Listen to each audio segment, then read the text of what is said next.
Chacun l'endure depuis plusieurs jours. Le dérèglement climatique a accouché d'une canicule historique. Nous nous sommes adaptés au réchauffement climatique. Mais on ne s'adapte pas à un pic qui n'a pas d'équivalent aujourd'hui en Europe, qui n'a jamais eu d'équivalent dans notre histoire. Nous vivons une période totalement inédite. Inédite, mais prévisible, car ces causes sont anciennes. Dès 2002, un autre président alertait. Notre maison brûle. Et nous regardons ailleurs.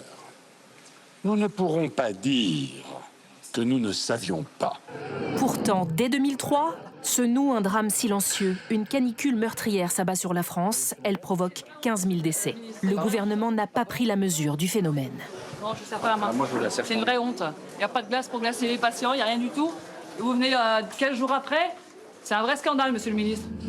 Ces images résonnent avec celles d'aujourd'hui. Urgences saturées, écoles surchauffées.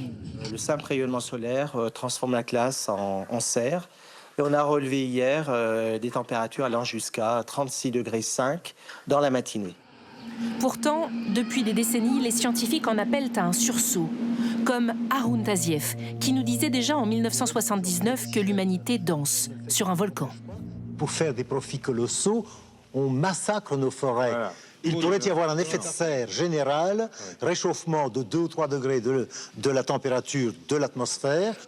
Pendant des décennies encore, des journalistes chroniquent les canicules et la ruée vers les climatiseurs, comme ici, en 1990.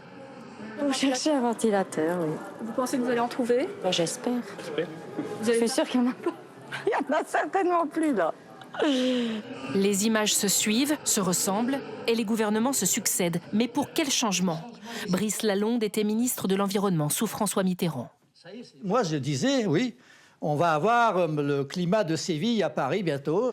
On le savait, tout est prédit, mais on a manqué de courage, parce que les ministères, les gouvernements se succèdent. Et ce qu'on a promis en 1988, on l'a oublié ensuite en 92, voilà. 50 ans d'alerte et un dérèglement climatique qui s'accentue inexorablement.